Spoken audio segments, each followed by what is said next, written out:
9 horas, 2 minutos, 1159652020. Ahí nos expresás tu parecer, tu amor, dale. Hola papá, feliz día, te quiero mucho. Besos. Pía Victoria Montes, en línea. Bueno, muchas gracias. Muchas, pero muchas gracias. Besos. Parte del equipo, digamos. Sí, claro. Viene siempre. Sí, claro, sí, claro.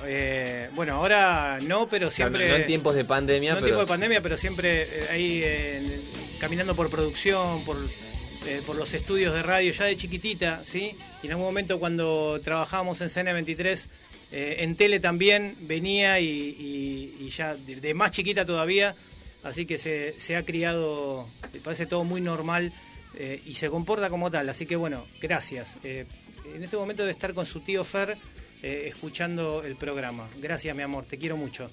13 grados, no, 12,7, bajó un poco la temperatura, un día húmedo en Buenos Aires, gris, ¿sí? Se esperan lluvias también para lunes, martes y miércoles en Capital, y el próximo fin de semana bajas las temperaturas, 4 de mínima, 12 de máxima para el próximo fin de semana, con lo cual se viene el frío. Bueno, oficialmente está comenzando el invierno hoy. Sí, claro. Bienvenido el invierno. Ya nadie, viste, se da cuenta de las estaciones, no sabemos dónde estamos. Estamos perdidos, sí, realmente estamos viviendo a veces como en una nebulosa. ¿No te parece estar viviendo una película de ciencia ficción? Seguramente me contestaste que sí, del otro lado. ¿Tenemos mensajes? 1159652020. Lunes, martes y miércoles llueve, dijiste entonces. O sea, Nochebuena el miércoles. Exacto. Exacto. Descorchan. La Nochebuena es el martes. Claro, ¿cómo es eso? Descorchan 10, 9, 8. Sí, bueno, y se pone el mejor cada gol familia seguirá su ritual, digamos, pero sí. Es una fecha a conmemorar. Estaba viendo, yo sé que les importa mucho todo esto que voy a decir, ¿no? Pero en toda su vida jugó un solo partido profesional el día de su cumpleaños. 24 de junio de 2006, Mundial, Argentina 2, México 1, el gol de Maxi Rodríguez. Inolvidable ese gol. Inolvidable. Sí. Inolvidable. Único partido profesional oficial jugado por Juan Román Riquelme el día de su cumpleaños. Mirá vos, un dato... Lo que estaban esperando, ¿no? Lo que estaban todos esperando en sus casas. Querían saberlo esto. Pusieron factor running especialmente para saber eso. Aparte trajiste un dato que no... Yo no lo sabía. Mirá. O sea, seguramente del otro lado es que lo están festejando gran parte, ¿no? Obvio, sí, la mitad más uno. Gran parte. ¿El Colo Wissengrad lo festeja, no? Y debería. Objetivamente, él siempre... Fue aplaudido en esa cancha más de una vez, Román. Con otra camiseta, no con la de Boca, obviamente. Cuando jugó con la selección le aplaudieron más de una vez. Bien, en la semana se sucedió una historia realmente de cuento, ¿sí? Y justamente esa historia de cuento, para aquellos que nos gustan muchísimo las estadísticas, el atletismo y más aún, Joaquín Carmona, toda una celebridad en Twitter principalmente, ¿sí? Donde cada tuit de Joaquín era tomado como una noticia dura y chequeada, ¿sí? Joaquín Carmona no era conocido en el ambiente, me ha tocado ir a España muchas veces y la verdad muchos de nosotros no sabíamos, ni siquiera mis colegas y amigos españoles no lo conocían personalmente. Alguno pensaba que era un docente universitario, otro químico y demás. Cobró noticia el nombre nuevamente de él porque no se lo veía más en Twitter. Imagínense la importancia que tiene en esta red social Joaquín Carmona, que el último tuit quedó clavado y anclado ahí y la gente se comenzó a preguntar dónde estaba Joaquín Carmona, si el COVID-19 había hecho estragos con él también. Alfredo Varona, periodista, ¿sí?, español, que amante del atletismo y atleta, comenzó a hurgar a ver por el paradero de Joaquín Carmona y se encontró con una historia realmente de película. Joaquín Carmona, al fin de cuentas, no era un docente universitario, no era un químico como muchos nos imaginábamos, un loco de las estadísticas o un tipo que vivía súper estresado, pero que se dedicaba en ese tiempo, poquito tiempo libre que tenía, para postear sobre atletismo, a fin de cuentas Joaquín Carmona vivía en la calle. Era una persona que vivía en la calle. Lo tengo en línea a Alfredo Barona, aquel que descubrió esta historia, ¿sí? Y que nos hizo empatizar tanto, aún más de lo que era antes de que suceda esto. Alfredo, ¿cómo estás? Gustavo Montes. ¿Qué tal, Gustavo? ¿Cómo estás? Bien aquí, Alfredo. La verdad que la historia primero, gracias por tu tiempo. La historia nos impactó en todos lados, ¿no? ¿Cómo la viviste vos? Contanos vos en primera persona cómo se fue viviendo esta historia. Bueno, pues yo era uno de tantos que los has escrito en esta introducción, que los se preguntaba quién era Joaquín Carmona.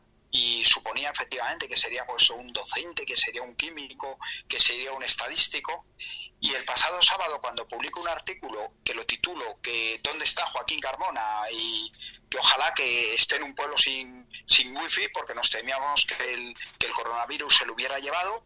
De repente me escribe un chico que me dice, yo creo que sé dónde está Joaquín Carmona. Es más, yo sé quién es Joaquín Carmona. Y se me despide dándome la posible ubicación, pero sobre todo con un mensaje letal. Y dile, por favor, que deje de dormir en la calle. Me quedo loco, digo, ¿pero qué está diciendo este hombre?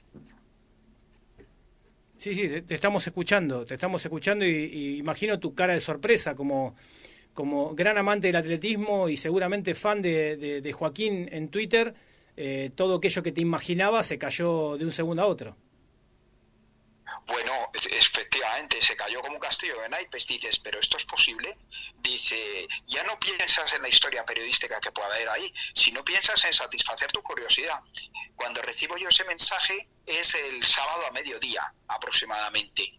Invierto esa tarde de sábado en ir al parque que en el distrito Garganzuela, aquí en Madrid, que me había dicho este chico. Este chico es un estudiante de químicas que había compartido con Joaquín Carmona la biblioteca en la que él la biblioteca pública en la que él estudiaba su carrera universitaria, y mientras tanto ahí iba todas las mañanas y todas las tardes, por lo visto, Joaquín Carmona con su ordenador portátil, e invertía todo ese tiempo en tuitear acerca del atletismo, en buscar estadísticas, todo lo que luego nos acercaba en Twitter, pues digamos que era el producto de muchísimo trabajo ahí de horas y horas diarias en la biblioteca pública, donde él tenía acceso a wifi.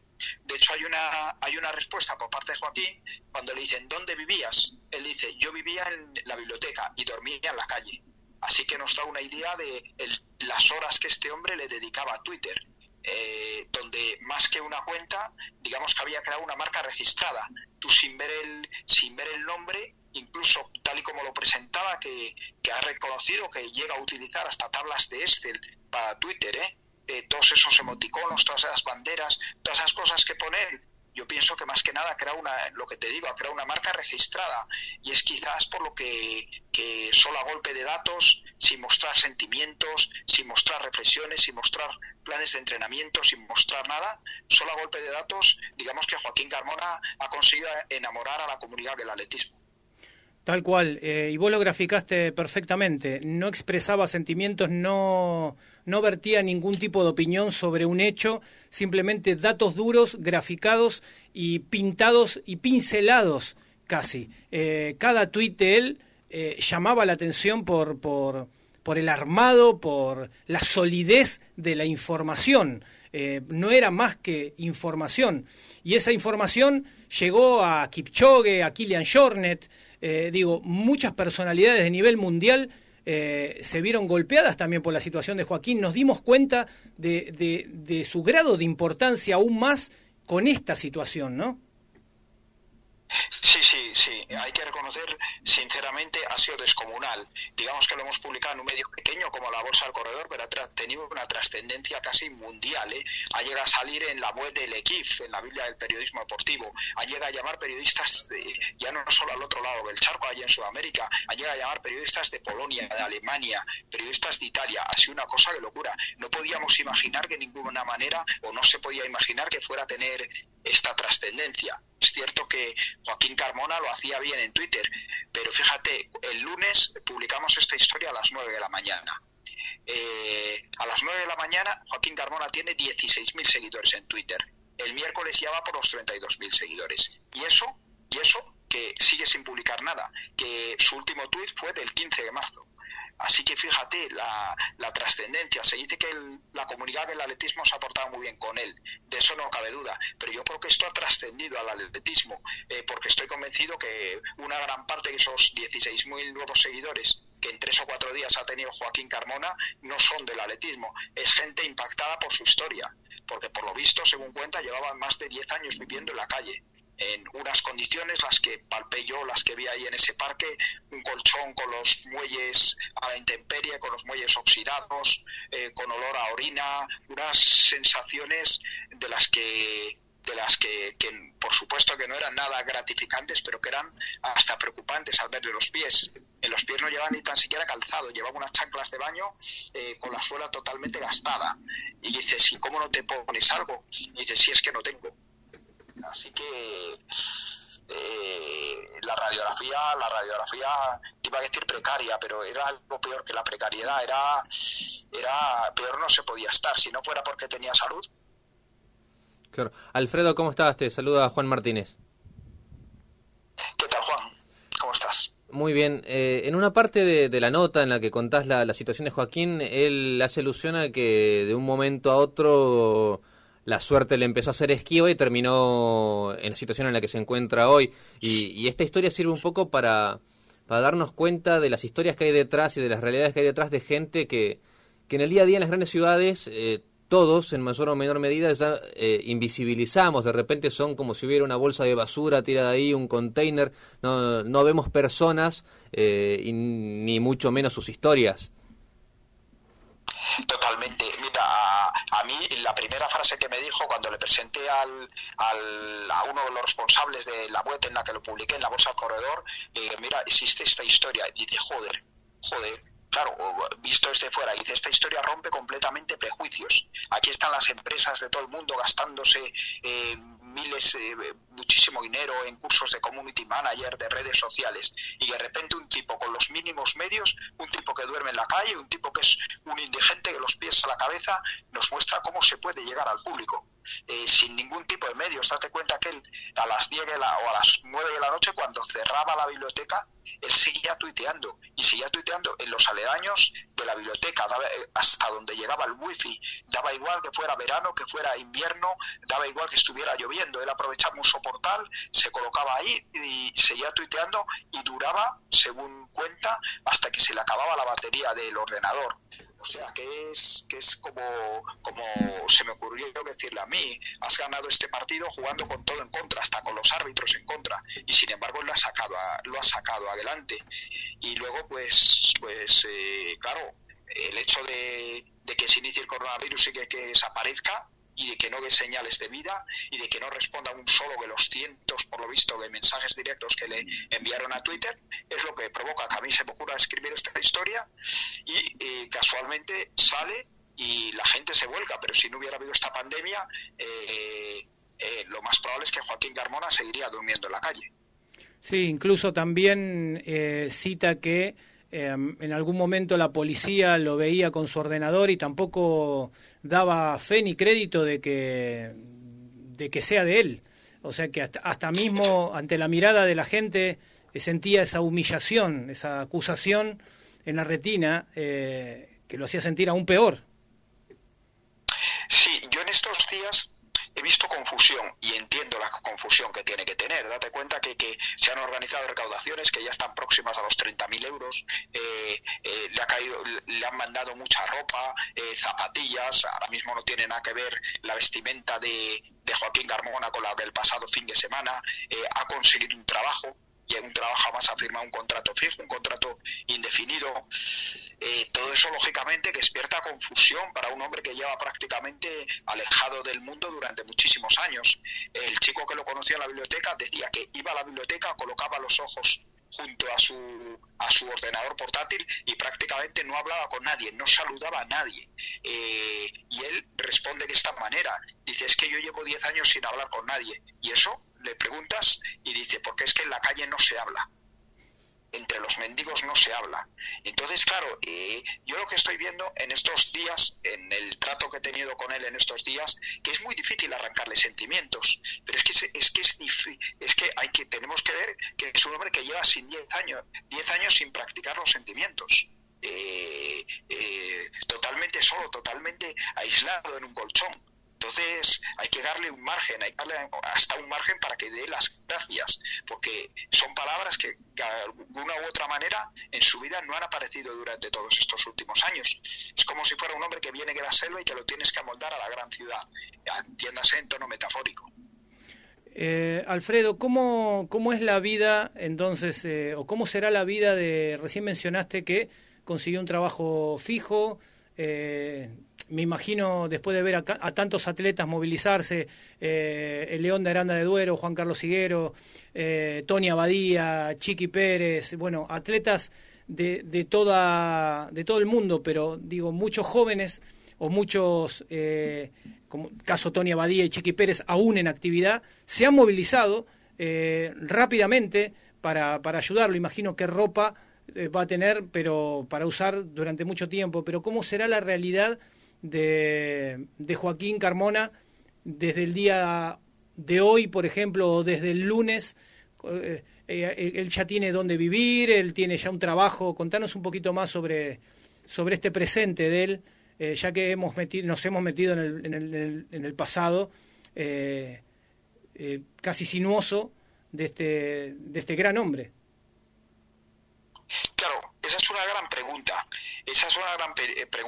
El otro día el hombre, tú le escuchas y todo es confusión, no hace más que decir que es que todo esto es muy complejo de gestionar. Claro, esto es como una gran película, o como una película, pero la diferencia es que una película dura 2 horas y esto dura 24 horas. Lógicamente hay momentos en los que está solo, en los que se ve frente al espejo que tiene en la habitación del hostal en la que vive, y el hombre, claro, hasta le parece que su zona de confort estaba en el colchón ese en el que vivía en la calle. Claro, toda esa confusión se tiene que ir venciendo. Cada día se supone que será más fácil que el anterior, y a partir de ahí, ¿cuál será el futuro? Pues eso está en manos de un hombre que ya tiene 46 años. Es que no es un chaval al que le puedas educar. Se supone que de alguna otra manera, más un tipo que en la cabeza le funciona, o por lo menos esa impresión me da a mí, la cabeza le funciona estupendamente, es un tipo educado, es un tipo que sabe guardar las distancias. Yo creo que está destinado a triunfar, pero esa pregunta la tiene que resolver él. Hay buena materia prima, va a tener un trabajo en unos gimnasios relacionado de una u otra manera con el deporte, va a tener opciones a colaboraciones en el atletismo que le van a permitir pues ganar un dinero alrededor de su gran pasión, que es precisamente el atletismo. Por lo tanto, ahora sí que tiene el partido a favor, pero lo que hace falta ahora es que sea él el que sea capaz de materializar esas oportunidades de gol que va a tener. Alfredo, gracias, ha sido un placer charlar con vos. Todavía recuerdo aquella cerveza que hemos tomado ahí en Madrid junto a Pablo Sánchez Carmenado, ahí por el centro. Sí, me acuerdo. Y todavía también recuerdo ese trote que nos quedó pendiente. Así que espero verte pronto. Gracias como siempre, y te disfruto cada nota que brindás. Para mí es un placer recorrerla de punta a punta. Te diría más, que ese trote pendiente y esas series en la pista que el Suances, acuérdate, en esa pista cuya calle exterior tiene 225 metros y que supongo que no la habrás olvidado. Para nada. Recuerdo con muchísimo cariño esa pista en la que me tocó hacer. Hice series de 1000 metros, me acuerdo. Es una pista que tiene por su calle exterior 225 metros, ¿sí? De un solado sintético azul. Eso, un solado sintético precioso, de un azul que enamora. Gracias, Alfredo. Efectivamente, muchísimas gracias a ti, Gustavo, y a Juan. Un placer.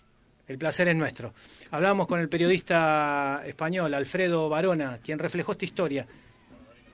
¿Qué historia? Sí, una historia muy fuerte, y hay muchas cosas que se desprenden de esto, cómo las oportunidades les llegan una vez que se conoce todo esto y una vez que pasó 10 años. Me vino a la mente una vez, entrevisté a Pablo Aimar y él hablaba del respeto. Y él decía que la frase esta, ganarse el respeto, a él le parecía muy injusta y que no estaba de acuerdo. Él decía, para mí una persona el respeto ya lo tiene y en todo caso lo pierde, pero no se tiene que ganar nada. Joaquín no sé si debería haber pasado 10 años para ganarse oportunidades y no deberían haber estado primero las oportunidades que todo lo que demostró después. Es como cuando a los atletas argentinos particularmente les reclaman primero el resultado para después darles la beca y no el camino inverso, que sería más constructivo quizá para un camino. Moneda corriente del mundo en el que vivimos. Sí, señor. 9:22 minutos. Correr no.